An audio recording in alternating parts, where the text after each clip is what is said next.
Et pour revenir sur ces résolutions du sommet de la CEDEAO, nous sommes avec l'analyste politique Arin Zouzi. Il est en direct de Bruxelles avec nous. Bonjour Arin Zouzi. Bonjour à vous. Merci d'avoir accepté notre invitation. Alors, à l'issue du deuxième sommet extraordinaire de la CEDEAO consacré à la situation au Niger, l'organisation ouest-africaine a visiblement durci le ton en annonçant l'activation de sa force en attente. Oui, je pense que cela est tout à fait conforme au processus qui est en cours au sein de la CEDEAO. Vous l'avez évoqué dans le reportage, toutes les options restent sur la table, mais il était normal de pouvoir concrétiser un des résultats du dernier, en tout cas de la dernière rencontre qui a eu lieu il y a de cela quelques jours entre les différents chefs d'état-major des pays qui pourraient donner des troupes dans cette force d'attente. On en connaît déjà trois, la Côte d'Ivoire, le Sénégal, mais aussi le Bénin, et ce, en dépit évidemment de certaines réserves émises par certains pays membres de la CEDEAO.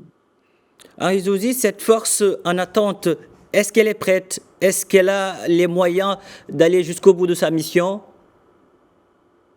Écoutez, c'est difficile à dire, hein. Il faut rappeler que la dernière fois que la CEDEAO est intervenue militairement, c'était en 2013, notamment au Mali, dans le cadre de la mission internationale de stabilisation, et en Gambie en 2017, après avoir obtenu évidemment le quitus de la CEDEAO et de l'ONU. Mais depuis lors, on le sait, il y a des problèmes de financement et cela pose effectivement problème. Je dirais que pour l'instant, le temps joue plutôt pour la junte et il va falloir que l'on puisse avancer simultanément entre la carotte et le bâton, c'est-à-dire entre la menace d'une intervention et éventuellement les progrès que l'on pourrait enregistrer sur le plan diplomatique. Aux dernières nouvelles, le Togo était réticent à l'option militaire. Qu'en est-il des divergences justement au sein de la CEDEAO? Alors, vous parlez du Togo. Effectivement, une délégation de la junte a été dépêchée il y a de cela quelques jours au Togo, où ils ont pris langue avec le président Faure Gnassingbé, ce qui montre bien qu'il y a effectivement en interne quelques divergences. Mais si maintenant on commence à avoir des rencontres entre pays membres individuellement de la CEDEAO et la junte, cela fera, à mon sens, un peu désordre.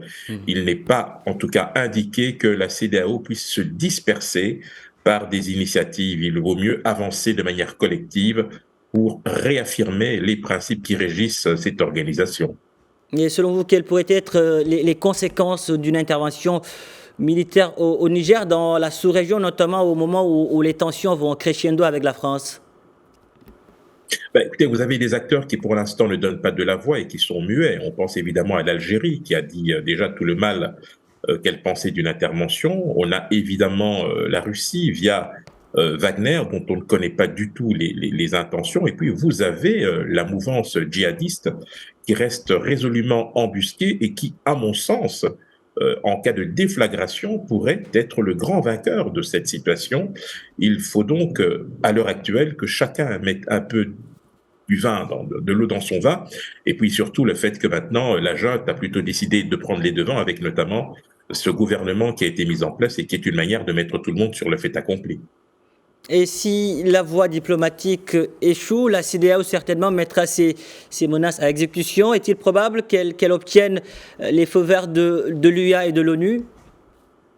Oui, bien sûr, puisqu'il y a déjà plusieurs précédents. Je parlais de 2013 au Mali et 2017 en Gambie, effectivement. Un quitus de l'Union africaine et des Nations unies aura force de loi. Et à ce moment-là, il n'y aura pas beaucoup d'opposition face à une telle intervention. Ain Zouzi, merci. Merci pour toutes ces précisions. Merci d'avoir répondu à nos questions. Merci à vous. À très bientôt, j'espère.